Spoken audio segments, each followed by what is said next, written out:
കാലം മുതൽ തന്നെ ഇസ്ലാഹി പ്രസ്ഥാനം ഖുർആനിലേക്കും സുന്നത്തിലേക്കും മടങ്ങാനാണ് ആളുകളെ പറഞ്ഞുകൊണ്ടിരുന്നത്. നിങ്ങൾക്ക് അഭിപ്രായ വ്യത്യാസം ഉണ്ടാവുകയാണെങ്കിലും നിങ്ങൾ ഖുർആനിലേക്കും സുന്നത്തിലേക്കും മടങ്ങുക എന്ന് തന്നെയാണ് പറഞ്ഞുകൊണ്ടിരുന്നത്.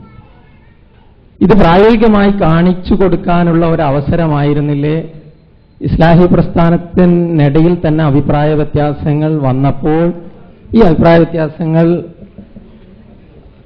ഖുർആനിന്റെയും സുന്നത്തിന്റെയും അടിസ്ഥാനത്തിൽ ഇല്ലാതെ പരിഹരിക്കപ്പെട്ടു എന്ന് ജനങ്ങൾക്ക് കാണിച്ചു കൊടുക്കാൻ തന്നെ പറ്റുന്ന ഒരു അവസരമായിരുന്നില്ലേ അതെന്തുകൊണ്ട് നടന്നില്ല എന്നൊന്നറിയാമോ?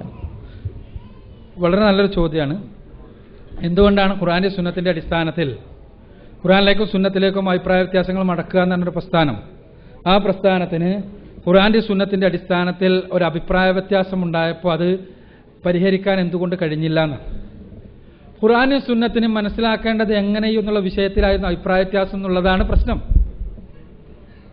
ഖുർആനെയും സുന്നത്തിനെയും നമുക്ക് തോന്നുന്ന രൂപത്തിലും നമ്മുടെ യുക്തി അനുവദിക്കുന്ന രൂപത്തിലും നമ്മളുടെ ബുദ്ധി ഓരോ സമയത്തും പറയുന്ന രൂപത്തിലും വ്യാഖ്യാനിക്കണമെന്നും മനസ്സിലാക്കണമെന്നും ഒരു വിഭാഗം ആളുകൾ വാദിച്ചപ്പോൾ അതല്ല, ഖുർആനും സുന്നത്തും സഹാബിമാർ എങ്ങനെ മനസ്സിലാക്കിയോ അങ്ങനെ തന്നെ മനസ്സിലാക്കണമെന്ന് മറുവിഭാഗവും വാദിച്ചതാണ് പ്രശ്നത്തിന് അടിസ്ഥാനപരമായ കാരണമായത്.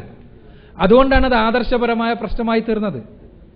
ഖുർആനും സുന്നത്തിനെയും ഇപ്പൊ ഹദീസുകൾ, ഖുർആനിലെ ആയത്തുകൾ, ഈ ആയത്തുകളെ ഞാൻ എൻ്റെ താല്പര്യമനുസരിച്ച് വ്യാഖ്യാനിക്കുന്നു ഈ കാലഘട്ടത്തിനനുസരിച്ച്, അല്ലെങ്കിൽ ഹദീസുകളിൽ ചിലതെല്ലാം എനിക്ക് തോന്നുന്നു സഹിയായ ഹദീസിനെ എൻ്റെ ബുദ്ധിക്ക് യോജിക്കണില്ല, എനിക്ക് തള്ളണം തോന്നുന്നു, അപ്പൊ ഞാൻ തള്ളുന്നു.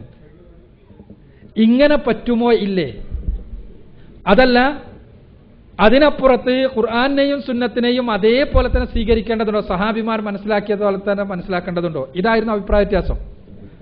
ആ അഭിപ്രായ വ്യത്യാസത്തിൽ ഖുർആനും സുന്നത്തിൽ സഹാബിമാർ മനസ്സിലാക്കിയതുപോലെ തന്നെ മനസ്സിലാക്കണം എന്ന് പറഞ്ഞ ഈ കേരളത്തിൽ മുജാഹിദീന്റെയും കേരള ജമിഅത്തുൽ ഉലമയുടെയും പണ്ഡിതന്മാരുടെ നേതൃത്വത്തിൽ നിന്ന് മറ്റൊരു വിഭാഗം അതല്ല, ഖുർആനും സുന്നത്തിനെയും കാലോചിതമായി മനസ്സിലാക്കേണ്ടതും ചിലതെല്ലാം നമ്മുടെ ബുദ്ധിക്കെതിരായതുകൊണ്ട് തന്നെ ഒഴിവാക്കേണ്ടതുമാണ് എന്ന വാദവുമായി രംഗത്ത് വന്നുകൊണ്ടാണ് ഇഷ്യൂ ഉണ്ടായത്. ഇസ്ലാഹി പ്രസ്ഥാനം നാളിതുവരെ പുലർത്തിപ്പോന്ന ആശയത്തിനെതിരെ ഉള്ള ഒരു ആദർശം വന്നപ്പോഴാണ് പ്രശ്നം ഉണ്ടായത്. അപ്പൊ പിന്നെ എന്ത് ചെയ്യാൻ പറ്റും?